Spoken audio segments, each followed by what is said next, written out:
Hello student, how are you? All fine. तो आज हम लोग पी ब्लॉक का एक नया ग्रुप स्टार्ट करने वाले हैं, ग्रुप 17, जिसको बोलते हैं हैलोजन फैमिली भी। अब इसको हैलोजन क्यों बोलते हैं? तो तुम लोग को पता होगा कि ग्रुप 17 में फ्लोरीन, क्लोरीन, ब्रोमीन, आयोडीन ये आते हैं। तो ये जो गैसेस हैं, एक्सेप्ट ब्रोमीन को छोड़ के, क्योंकि ब्रोमीन जो है वो लिक्विड स्टेट में मिलता है, बाकी all are gaseous, iodine is a solid. तो ये जो गैस जैसे फ्लोरीन, क्लोरीन है, ये सब अगर हम इनहेल कर लें तो इससे हैलोनेशन होता है, इसलिए इस फैमिली को हैलोजन बोलते हैं। जैसे क्लोरोफॉर्म पता होगा आप लोग को, CHCl3 है ना। इसको अगर हम लोग काफी लार्ज अमाउंट में ले लें तो बिल्कुल अनकॉन्शियस हो जाते हैं। तो इसकी वजह से इसको हैलोजन फैमिली भी कहा जाता है, ग्रुप 17 को। ओके, और इसकी क्या क्या फिजिकल प्रॉपर्टीज, ग्रुप 16 का हम लोगों ने स्टडी किया था, उसकी फिजिकल केमिकल जो प्रॉपर्टीज है उसको, और उसके बाद उसकी प्रॉपर्टीज को। तो वैसे ही बिल्कुल सेम ग्रुप 17 को भी हम लोग को स्टडी करना है। जैसे उसमें कि जो फर्स्ट एलिमेंट था ग्रुप 16 में, ऑक्सीजन, एनामलस बिहेवियर शो कर रहा था क्योंकि उसका एटॉमिक साइज क्या था, स्मॉलेस्ट था सबसे। तो वैसे ही इसमें भी फ्लोरीन बिल्कुल भी अलग भागेगा, अपनी फैमिली के जो अदर मेंबर्स हैं उसकी प्रॉपर्टी और फ्लोरीन की प्रॉपर्टी बिल्कुल भी अलग हो जाएगी। तो इससे रिलेटेड क्वेश्चंस भी आते हैं, ठीक है। तो वन बाय वन सबसे पहले हम लोग क्या करते हैं, इसका कॉन्फ़िगरेशन देख लेते हैं, उसके बाद इसकी पीरियोडिसिटी एंड देन फिजिकल और केमिकल प्रॉपर्टीज देखेंगे। ओके, तो स्टार्ट करते हैं हम लोग इसको। मैं यहाँ पे बता देती हूँ लिख के। ओके, हैलोजन फैमिली मैंने यहाँ पर इन एलिमेंट्स के कॉन्फ़िगरेशन लिख दिए हैं। तो एक अगर हम लोग इसका जनरल कॉन्फ़िगरेशन देखें,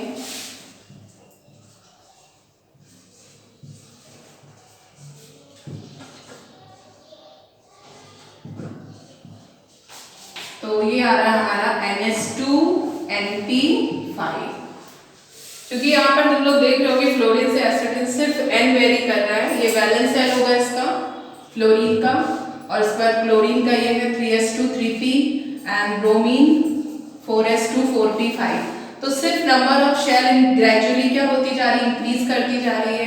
तो टॉप टू बॉटम जाने पर एटॉमिक साइज इंक्रीज होता है, उसका भी रीजन यही है क्योंकि हर बार हमको एक नई शेल मिलती जाती है। तो एक जनरल कॉन्फ़िगरेशन जो आ रहा है वो आ रहा है NH2NP5, जो कि 1 मार्क पे पूछ लिया जाता है कि ग्रुप 17 या हैलोजन फैमिली का जनरल कॉन्फ़िगरेशन आप बताइए, है ना। तो वो हो जाएगा NH2NP5। तो सिर्फ 1 इलेक्ट्रॉन की नीड है अगर इस एलिमेंट को किसकी तरह हो जाना है, इनर्ट गैस की तरह अगर उसका कॉन्फ़िगरेशन उसका एक्वायर करना है, तो सिर्फ 1 इलेक्ट्रॉन की नीड है। तो बस इसकी वजह से ये हाईली इलेक्ट्रोनेगेटिव होते हैं। आ रही है बात समझ में कि जैसे ही ये इलेक्ट्रॉन गेन करेंगे, ये इनका कॉन्फ़िगरेशन कैसा हो जाएगा, स्टेबल, क्योंकि p में मैक्सिमम कैपेसिटी कितनी होती है, 6 होती है, क्योंकि 3 ऑर्बिटल्स होते हैं और 1 ऑर्बिटल में मैक्सिमम कितने इलेक्ट्रॉन रह सकते हैं, 2। तो 3 में कितने, 6। तो जैसे ही एक इलेक्ट्रॉन ये गेन करते हैं, इनको एक इनर्ट गैस कॉन्फ़िगरेशन मिल जाता है जो कि काफी स्टेबल होता है, क्योंकि हम लोग को पता है कि इनर्ट गैस सारी की सारी क्या होती है, highly stable. Why? Because outer most shell का जो कॉन्फ़िगरेशन होता है वो कैसा होता है, स्टेबल। क्यों होता है? क्योंकि उनका ऑक्टेट क्या होता है, कंप्लीट होता है, सिर्फ और सिर्फ हीलियम को छोड़कर। तो ये एक रीजन है कि सिर्फ एक इलेक्ट्रॉन अगर ये गेन करें तो ये काफी हाईली स्टेबल हो जाते हैं और किसकी तरह बन जाते हैं, नोबल गैस की तरह। ओके, तो ये है इनका जनरल कॉन्फ़िगरेशन। और आप लोगों को एक चीज और पता होगी, इसको आप नोट कर लें। एक चीज आपको और पता होगी, अभी मैं बताती हूँ आपको, कि इनका जो साइज होता है वो सबसे छोटा होता है। अगर हम एक ही पीरियड में लेफ्ट टू राइट चलें तो हैलोजन फैमिली के एलिमेंट का एटॉमिक साइज जो होता है वो सबसे छोटा होता है। इसका रीजन क्या होता है, जैसे कि टॉप टू बॉटम हम जा रहे हैं तो एटॉमिक साइज क्या हो रहा है, इंक्रीज कर रहा है। क्यों इंक्रीज कर रहा है? क्योंकि नंबर ऑफ शेल इंक्रीज कर रही है। लेकिन अगर हम एक ही पीरियड में चले, जैसे मैं पीरियड नंबर 2 की बात करूं, तो पीरियड नंबर 2 में कौन कौन आते हैं, हाइड्रोजन के बाद कौन आता है, लिथियम, इसके बाद लिथियम के बाद beryllium, boron, carbon, nitrogen, oxygen, fluorine.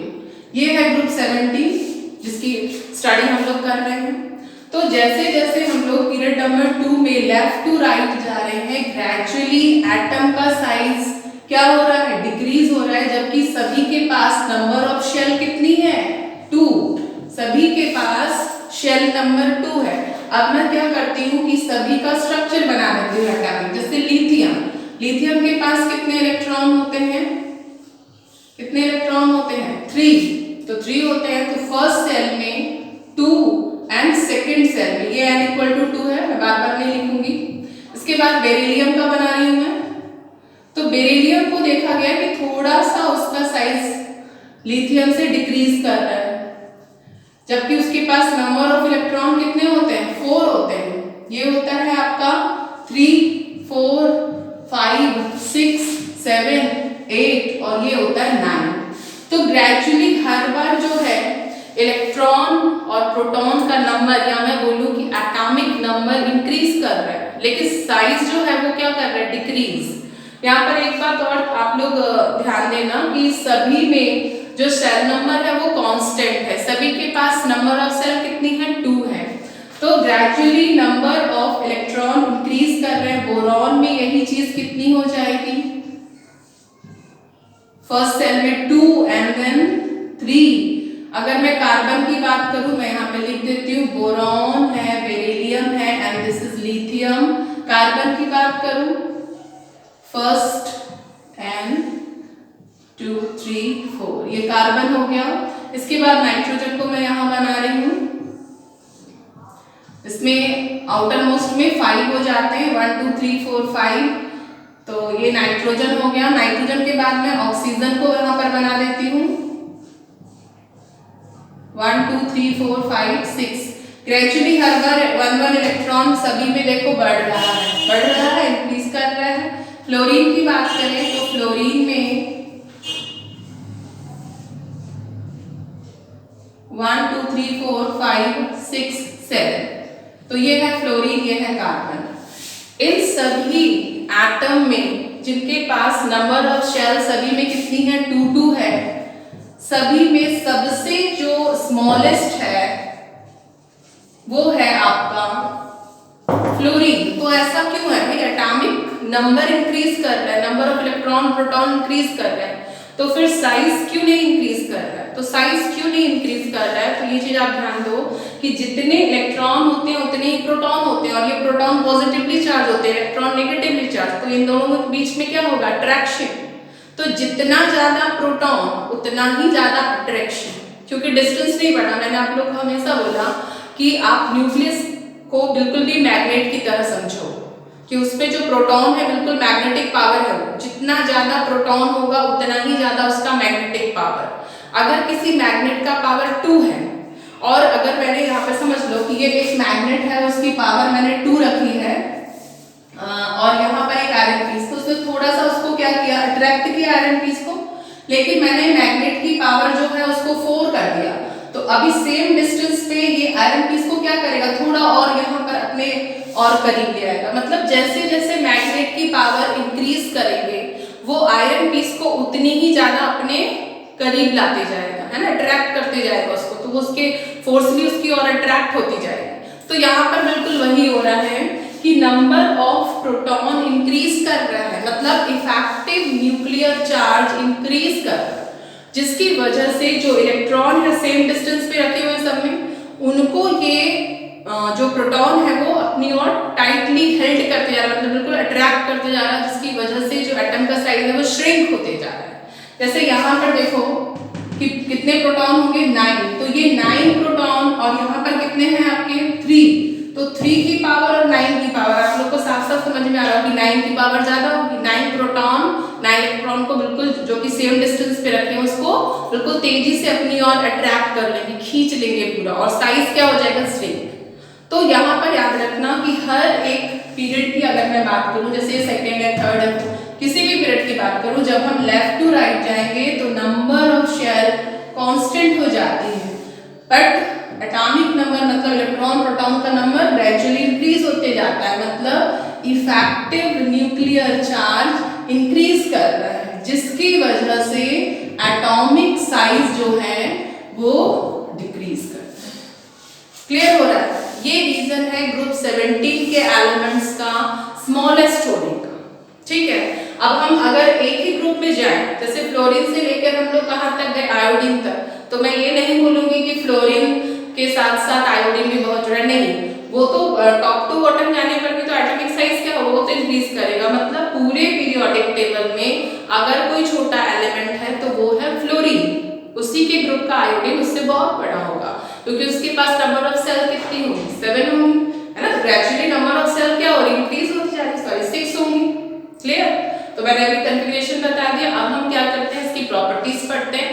जैसा कि ग्रुप 16 में हम लोगों ने पढ़ा कि आयनाइजेशन एंथैल्पी क्या होगी, एटॉमिक साइज क्या होगा, है ना, आयनिक रेडियाई क्या होगी, ये सारी चीजें हम लोग वन बाय वन डिस्कस करते हैं। तो यहाँ तक आप लोगों को समझ में आ गया होगा। आगे हम लोग इसकी प्रॉपर्टीज डिस्कस करते हैं।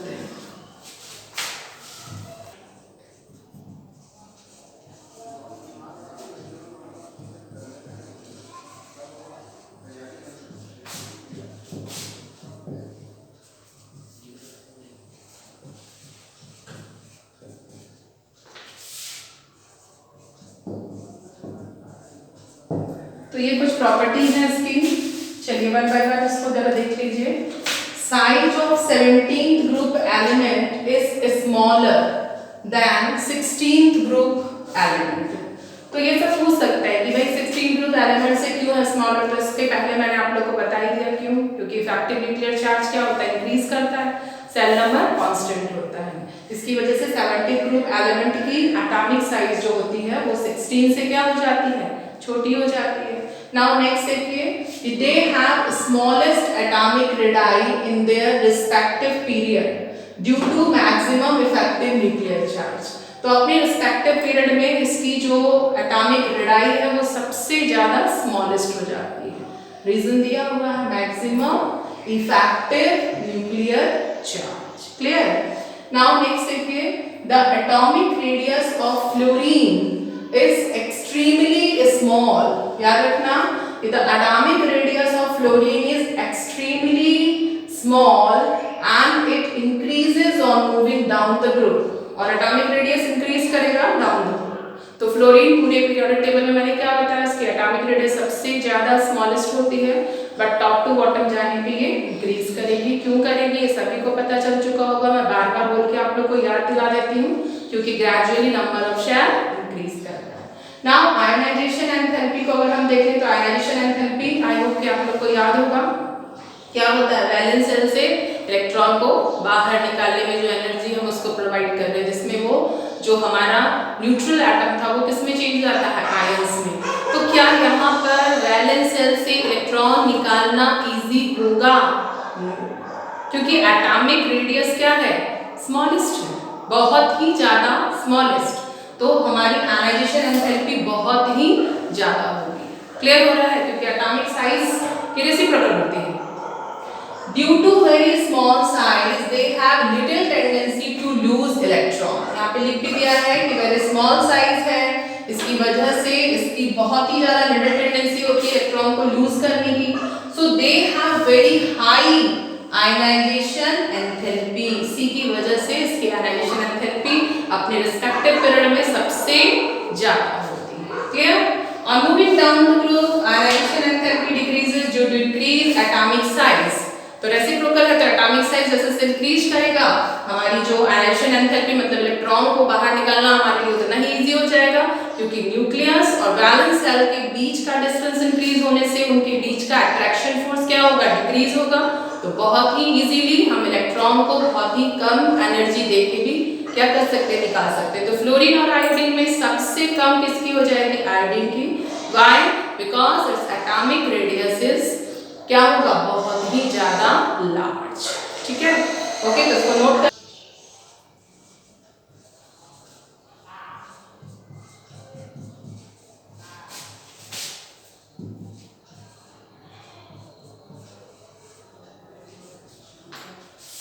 इलेक्ट्रॉन गेन एंथैल्पी का जो ऑर्डर है टॉप टू बॉटम में ये नहीं बोलूंगी कि इंक्रीज कर रहा है, आप देख सकते हैं कि Cl2 की इलेक्ट्रॉन गेन एंथैल्पी फ्लोरीन से ज्यादा होती है। अभी मैं इसको एक्सप्लेन कर देती हूँ।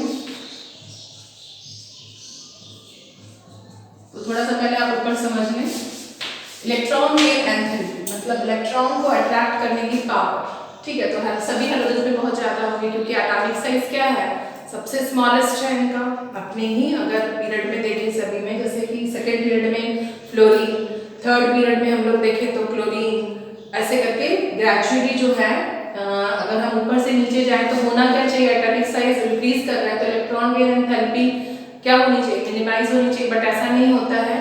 यहाँ देखो ये ऑर्डर थोड़ा सा चेंज है, तो यहाँ पर पहले देख लीजिए आपकी halogen have maximum electron gain enthalpy, तो हैलोजन की इलेक्ट्रॉन गेन एंथैल्पी सबसे मैक्सिमम होती है अपने रिस्पेक्टिव पीरियड में।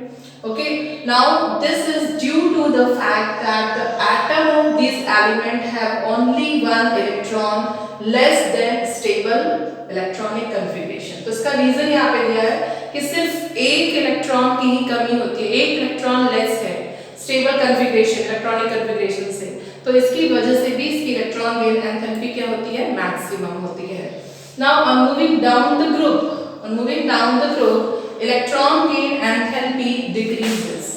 तो डाउन द ग्रुप मतलब फ्लोरीन से आयोडीन तक ये जो इलेक्ट्रॉन गेन एंथैल्पी है वो ग्रेजुअली क्या होती जाती है, डिक्रीज करती जाती है। But Cl have greater electron affinity than fluorine, लेकिन Cl की इलेक्ट्रॉन गेन एंथैल्पी या एफिनिटी जो होती है वो फ्लोरीन से ज्यादा होती है। ठीक है, यहाँ पे एफिनिटी और जो गेन एंथैल्पी है या इलेक्ट्रोनेगेटिविटी, मैं बोलूँ कि इलेक्ट्रोनेगेटिविटी और एफिनिटी में थोड़ा सा डिफरेंस आता है। नेगेटिविटी मतलब फ्लोरीन का साइज क्लोरीन से छोटा है, मतलब ये हाईली इलेक्ट्रोनेगेटिव है। बट अगर इलेक्ट्रॉन एफिनिटी की बात करें, इलेक्ट्रॉन गेन एंथैल्पी की बात करें तो वो क्लोरीन की ज्यादा होती है। तो इसके पहले वाले पीरियड में मैंने आप लोगों को बताया था कि ऑक्सीजन और सल्फर में सल्फर की इलेक्ट्रॉन एफिनिटी ऑक्सीजन से क्या होता है, ज्यादा होता है। क्यों ज्यादा होती है इसको समझिए, क्योंकि फ्लोरीन बहुत ही तेजी से इलेक्ट्रॉन को अपनी ओर अट्रैक्ट तो करेगा, अपने शेल में अंदर तो डालने की कोशिश करेगा, बट उसका जो साइज है वो इतना छोटा है कि वहां पर इलेक्ट्रॉन डेंसिटी क्या हो जाती है, बहुत ज्यादा हो जाती है। और जो इलेक्ट्रॉन है, इलेक्ट्रॉन के बीच का जो रिपल्सन है वो बहुत ज्यादा होगा, तो इनकमिंग इलेक्ट्रॉन जो है बहुत ज्यादा ही रिपल्सन फील करेगा। आ रही है बात समझ में, मतलब मेहमान को बुला तो लिया पर रखने के लिए कमरे नहीं है उसके पास। आ रही है बात समझ में, तो वो चाहेगा कि भाई मेहमान आए तो तुरंत चले जाए, मतलब उनको रखना नहीं चाहेगा, उसको बांध के वो रोकना नहीं चाहेगा। बट क्लोरीन के पास ऐसा नहीं है, क्योंकि क्लोरीन के पास साइज बड़ा हो गया, इसके पास वैकेंट डी सब शेल है, मतलब पूरे के पूरे 5 ऑर्बिटल वैकेंट हैं, तो यहाँ पर ये प्रॉब्लम ही नहीं है। ना तो इसकी इलेक्ट्रॉन डेंसिटी बहुत ज्यादा है, ना ही इलेक्ट्रॉन बहुत रिपल करेंगे, जिसकी वजह से इनकमिंग इलेक्ट्रॉन बहुत ज्यादा रिपल्सन फील नहीं करेगा और आराम से उसके घर में आ जाएगा और रह लेगा, कोई तरह का किसी तरह का कोई लड़ाई झगड़ा नहीं होने वाला। लेकिन फ्लोरीन में क्यों हो रहा है, क्योंकि इसके पास वैकेंट डी ऑर्बिटल्स है ही नहीं।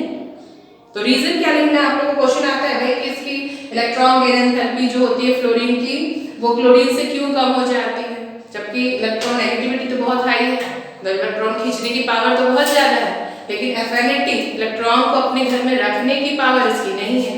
तो उसका रीजन है due to smallest atomic size, और उसके बाद इसकी इलेक्ट्रॉन डेंसिटी हाई हो गई तो इनकमिंग इलेक्ट्रॉन बहुत ज्यादा रिपल्सन फील करेगा। और उसका रीजन क्या है कि इसके पास डी सबशेल है, स्मॉलेस्ट होने का रीजन है इसके पास वैकेंट डी सबशेल है, मतलब 5 ऑर्बिटल वैकेंट है, बट इसके पास एक भी ऐसा ऑर्बिटल है ही नहीं, क्योंकि नंबर ऑफ शेल्स कितनी है इसमें, सिर्फ 2। ठीक है, तो इस तरह से क्वेश्चन आ सकता है ये वाला। ये ऑर्डर आप याद रखिएगा, ये सब कंपटीशन वगैरह में भी ऑर्डर दिया रहता है कि भाई करेक्ट ऑर्डर क्या है, order of electron gain enthalpy हो सकता है, ऑर्डर ऑफ इलेक्ट्रॉन एफिनिटी। ठीक है, तो इसको नोट कर लो।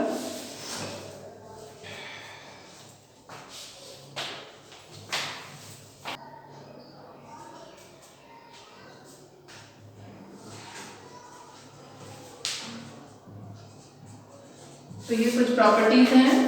नाउ यहाँ पर आप देखिए, सबसे पहले अभी मैंने डिस्कस कर ही लिया था आपसे कि इलेक्ट्रोनेगेटिविटी, इलेक्ट्रॉन को अट्रैक्ट करने की पावर जिनमें सबसे ज्यादा होगी, तो दे हैव मैक्सिमम इलेक्ट्रोनेगेटिविटी। तो इन सभी की, चाहे फ्लोरीन है, ब्रोमीन है, आयोडीन है, अपने रिस्पेक्टिव पीरियड में इन सभी एलिमेंट की इलेक्ट्रोनेगेटिविटी सबसे ज्यादा मैक्सिमम होती है। क्लियर? नाउ नेक्स्ट देखिए कि electronegativity decreases on moving down the group. तो डाउन द ग्रुप अगर हम ऊपर से नीचे की तरफ जा रहे हैं, फ्लोरीन टू कहाँ जा रहे हैं, आयोडीन जा रहे हैं, तो इलेक्ट्रोनेगेटिविटी ग्रेजुअली क्या होती जाएगी, डिक्रीज। क्यों होगी, क्योंकि एटॉमिक साइज इंक्रीज कर रहा है, तो स्क्रीनिंग इफेक्ट की वजह से जो न्यूक्लियस का प्रोटॉन है वैलेंस शेल तक अपने अट्रैक्शन पावर को पहुंचा नहीं पाएगा, जिसकी वजह से इलेक्ट्रोनेगेटिविटी डिक्रीज करेगी। नाउ फिजिकल प्रॉपर्टीज हम 17 ग्रुप की स्टडी करें तो आखिर फिजिकली इनका स्टेट क्या होता है। तो हम सभी को पता है कि फ्लोरीन और क्लोरीन कैसी होती हैं, दोनों की दोनों गैसेस हैं ऑर्डिनरी टेम्परेचर पर, बट ब्रोमीन जो कि एक्सेप्शन है कि नॉन मेटल में ये किस तरह का मिलता है, हमको लिक्विड स्टेट में मिलता है ना। जैसे कि आप लोगों ने मेटल का पढ़ा होगा एक्सेप्शन, कौन सा मेटल लिक्विड स्टेट में, तो मरकरी है। वैसे ही नॉन मेटल का एक एक्सेप्शन है कि ब्रोमीन जो है वो किस स्टेट में मिलता है, नॉन मेटल है लेकिन इस स्टेट में, लिक्विड स्टेट में। तो bromine is a highly fuming liquid, while iodine कैसा है, तो iodine is a violet colour solid, एक वॉयलेट कलर का सॉलिड होता है। टीचर आयोडीन सभी ने देखा होगा, एक पर्पल या मैं बोलूँ कि वॉयलेट टाइप का कुछ कलर का एक लिक्विड होता है जिसमें हम लोग जब भी कट्स वगैरह हो जाते हैं उस पर अप्लाई करते हैं, है ना, तो ये उसी का बना होता है। नाउ कलर कैसा होता है, तो all halogens are coloured because they absorb visible light. तो जितनी भी हैलोजेंस हैं, फ्लोरीन है, क्लोरीन है, bromine, iodine, they all are colourful. और ये कलरफुल क्यों होती है, देखो कोई भी एलिमेंट या एटम कलरफुल क्यों होता है, विजिबल रीजन में 7 कलर्स होते हैं, तो ये किसी भी एक कलर की वेवलेंथ को एब्जॉर्ब करते हैं इनके इलेक्ट्रॉन, ठीक है, और हाई एनर्जी लेवल में चले जाते हैं। जैसे कि अगर मैं लीव्स की बात करूं, पत्तियों की बात करूं, तो ये जो पत्तियां हम लोगों को या लीव्स ग्रीन कलर की दिखती हैं, एक्चुअली में ये रेड कलर के जो विजिबल रीजन का रेड कलर की वेवलेंथ है उसको एब्जॉर्ब करती है। लेकिन जब ये हायर स्टेट में इलेक्ट्रॉन चला जाता है एनर्जी को गेन करके, जैसे रेड कलर का उसने एब्जॉर्ब किया और हायर एनर्जी लेवल में चला गया, तो वापस जब ये लोअर एनर्जी में आना चाहता है तो ये क्या करता है, थोड़ी सी एनर्जी कम करके बाकी की सारी एनर्जी को वो रिलीज करता है। तो जिस मतलब एनर्जी, या मैं बोलूँ कि जिस वेवलेंथ, जिस कलर की भी है, जिस वेवलेंथ को वो रिलीज करेगा वो वेवलेंथ की लाइट हमको दिखेगी। जैसे कि लीव्स ने क्या किया कि रेड कलर की वेवलेंथ को एब्जॉर्ब किया लेकिन रिलीज किसको कर दिया, ग्रीन। तो हम लोगों को क्या दिख रहा है, लीव्स कैसे दिखती है, हम लोग को ग्रीन कलर की दिखती है। तो वैसे ही यहाँ पर भी फ्लोरीन, क्लोरीन, इन सभी की वैलेंस शेल क्या करती हैं कि जो विजिबल रीजन्स की वेवलेंथ है डिफरेंट कलर की, उनको एब्जॉर्ब करती हैं, हाई एनर्जी में जाती हैं लेवल में, और जब वापस आती हैं तो उससे थोड़ी सी कम वेवलेंथ वाली जो हमारी लाइट है उसको क्या करती है, रिलीज करती है, और हमको वो उस कलर का दिखता है। जैसे हम यहाँ पर देखें कि किस कलर की ये हमको दिखते है, तो कलर्ड एपियर्ड फ्लोरीन का कैसा दिखेगा, लाइट येलो कलर की गैस। क्लोरीन कैसा दिखेगा, तो ग्रीन येलो कलर की गैस है। ब्रोमीन कैसा दिखता है, तो रेडिश ब्राउन कलर का लिक्विड है। एंड आयोडीन कैसा है, तो डार्क वॉयलेट कलर का है, ठीक है। तो ये इसकी प्रॉपर्टीज, और भी प्रॉपर्टीज है, पहले आप लोग इसको नोट कर लो फिर मैं आगे और बता देती हूँ। चलिए नोटेशन स्टेट इसकी देखिए कि फ्लोरीन का कॉन्फ़िगरेशन क्या होता है, 1s2 2s2 एंड 2p5। तो ये इसकी वैलेंस शेल है। वैलेंस शेल को हम लोग यहाँ देखेंगे तो उसकी ऑक्सीडेशन स्टेट क्लियर हो जाएगी कि कितने नंबर ऑफ अनपेयर्ड इलेक्ट्रॉन इसमें प्रेजेंस है। क्या हम इसको एक्साइट कर सकते हैं, तो जनरल स्टेट में या जनरल इसका हम अगर देखें कॉन्फ़िगरेशन वैलेंस शेल का, तो 2s में एक पेयर्ड इलेक्ट्रॉन हम लोगों को मिल रहा है, और 2p की बात करें हम, this is 2s and 2p, तो 2p की बात करें तो 1 2 3 4 5 2 इलेक्ट्रॉन। बट यहाँ पर d ऑर्बिटल्स अवेलेबल नहीं है, d सबशेल सेकेंड शेल में नहीं होता है, मतलब हम इन इलेक्ट्रॉन का प्रमोशन हायर एनर्जी लेवल में नहीं कर सकते। मतलब इसमें टोटल अनपेयर्ड इलेक्ट्रॉन की बात करें तो 1 है। आ रही है बात समझ में। तो फ्लोरीन की कोवेलेंसी कितनी हो सकती है, ओनली 1, ये एक्सीड नहीं कर सकता। इससे ये क्वेश्चन आता है, जबकि बाकी के जो मेंबर्स हैं मतलब क्लोरीन से लेकर आयोडीन तक, ये सभी अपनी कोवेलेंसी को अप टू 7 तक इंक्रीज कर सकते हैं। कैसे कर सकते हैं, चलो हम एक एग्जांपल लेते हैं। फ्लोरीन के बाद आता है क्लोरीन, और क्लोरीन का कॉन्फ़िगरेशन क्या हो जाएगा लास्ट में, 3s2 3p5। तो मैं बाकी का कॉन्फ़िगरेशन ना लिख के यहाँ पर वैलेंस शेल ही सीधे लिखती हूँ, 17 होता है एटॉमिक नंबर, सभी को पता है ना। 1s2 2s2 2p 6, 3s2 3p 5 ये होगा।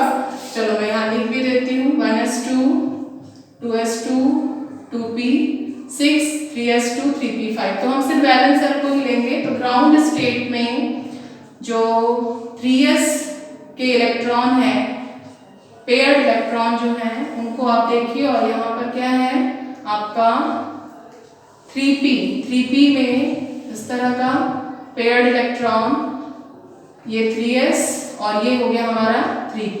इसके बाद हमारे पास वैकेंट 5 ऑर्बिटल्स हैं किसके, 3d के, क्योंकि 3d अवेलेबल है। तो हम यहाँ पर प्रमोशन कर सकते हैं। जैसे हम अगर ग्राउंड स्टेट में देखें तो अनपेयर्ड इलेक्ट्रॉन कितना मिल रहा है हम लोगों को, ओनली 1 है ना। लेकिन हम इसको क्या कर सकते हैं, और इंक्रीज कर सकते हैं। कैसे करेंगे, हम इसको प्रमोट कर दें। हम इसको यहाँ पर ले आए, मतलब 3p के इलेक्ट्रॉन को मैंने प्रमोट कर दिया 3d में, तो कन्फिग्रेशन कैसे चेंज हो जाएगा, यहाँ देखें आप लोग 3s2 3p 3 ऑर्बिटल्स हैं। अभी एक यहाँ से चला गया तो हमारे पास इस तरह का कुछ कन्फिग्रेशन मिल जाएगा। इस बार 3d में एक इलेक्ट्रॉन जंप करके जा चुका है। तो अभी हमारे पास टोटल अनपेयर्ड इलेक्ट्रॉन कितने हो गए, 1 2 और 3 अनपेयर्ड इलेक्ट्रॉन हमको मिल चुके हैं। तो इस तरह से इसकी कोवेलेंसी कितनी हो गई, 1 से सीधे 3 हो गई। अभी हम और भी प्रमोशन कर सकते हैं, लाइक हम इसको यहाँ प्रमोट कर सकते हैं ना। ये हमारा 3p है, 3p का एक और पेयर्ड इलेक्ट्रॉन्स को हम यहाँ प्रमोट कर दें तो अभी ये क्या बना लेगा, किस तरह से अपनी कोवेलेंसी को इंक्रीज करेगा, कहाँ तक ले जाएगा। चलो उसको भी देख लेते हैं हम लोग। ये यहाँ इस तरह से मैंने 5 बना दिया, ये 3s हो गया, 3p एंड 3d, ये 3d है, ये हमारा 3d। तो यहाँ पर तो पेयर्ड रहेंगे, लेकिन अभी इसका एक इलेक्ट्रॉन जंप करके कहाँ चला गया है, 3d में चला गया। तो इस तरह से अभी d में कितने हो गए, 2 हो गए, p में अनपेयर्ड कितने हो गए, 3, तो 3 और 2 5, मतलब अभी टोटल अनपेयर्ड इलेक्ट्रॉन जो है वो कितने हो गए हमारे, 1 2 3 4 5 तक हो गए। एक और इलेक्ट्रॉन का प्रमोशन हम कर सकते हैं कि नहीं, ये देखो मैंने यहाँ कर दिया इसको। 3s का एक इलेक्ट्रॉन प्रमोट करके भी 3d में जा सकता है। तो इस तरह से अभी जो हमको अब एक्साइटेड स्टेट का कन्फिग्रेशन मिलेगा, ये सारी एक्साइटेड स्टेट है, ये ग्राउंड स्टेट एंड देन ये हमारी एक्साइटेड स्टेट है। तो अभी ये हमको सिंगल ये भी अनपेयर्ड एंड 3d में अब हमारे पास 3 4 5 हो गया, 3 अनपेयर्ड, मतलब 3 6 और 1 7, मतलब टोटल अनपेयर्ड इलेक्ट्रॉन्स कितने हो गए, 7। इसका मतलब है कि जो हमारा क्लोरीन से लेके आयोडीन तक के एलिमेंट हैं, ये अपनी ऑक्सीडेशन स्टेट कहाँ तक दिखा सकते हैं, +1 तो दिखाएंगे ही दिखाएंगे, सॉरी -1 तो सबकी रहेगी कि इंक्रीज कर सकते हैं, ठीक है, कोवेलेंसी 1। और यहाँ पर बाकी सभी में ये कहाँ तक लूज भी कर सकते हैं। तो आपको 7 तक इनका हो सकता है प्रमोशन, मतलब ये +3 +5 और +7 तक भी अपनी ऑक्सीडेशन स्टेट को इंक्रीज कर सकते हैं। तो जनरली इनकी ऑक्सीडेशन स्टेट क्या होगी, -1। Why, because they all are highly electronegative. तो ये सबसे पहले यही चाहेंगे कि भाई मैं एक इलेक्ट्रॉन को गेन कर लूं और स्टेबल इलेक्ट्रॉनिक कॉन्फ़िगरेशन एक्वायर कर लूं, है ना, नोबेल गैस की तरह। लेकिन हाँ, जैसे जैसे साइज इंक्रीज करता है तो इलेक्ट्रोनेगेटिविटी क्या होती है, डिक्रीज करती है। तो इलेक्ट्रोनेगेटिविटी अगर डिक्रीज करेगी तो लास्ट जाते जाते हम लोग जो हमारे एटम्स हैं वो क्या करते हैं कि अपने वैलेंस शेल के इलेक्ट्रॉन को लूज करना चाहते हैं। तो टोटल नंबर ऑफ इलेक्ट्रॉन ये कहाँ तक लूज कर सकते हैं, 7 तक, क्योंकि इनके वैलेंस शेल में कितने इलेक्ट्रॉन होते हैं, टोटल 7, ठीक है। तो ये +7 तक भी अपनी ऑक्सीडेशन स्टेट को इंक्रीज कर सकते हैं। ओके, तो इस तरह से इनकी जो ऑक्सीडेशन स्टेट होगी वो -1 तो होगी ही, इसके अलावा +3 +5 और +7 होगी। अब क्वेश्चन कैसे आता है कि फ्लोरीन सिर्फ और सिर्फ एक ही कोवेलेंसी, मतलब इस तरह का -1 ही दिखाता है, लेकिन बाकी के सभी इस तरह का दिखाते हैं। तो उसका रीजन क्या है, स्मॉलेस्ट साइज हो गया और एब्सेंस ऑफ डी सक्शन, ये मेन रीजन। क्लियर? चलो इसको नोट कर लीजिए आप लोग।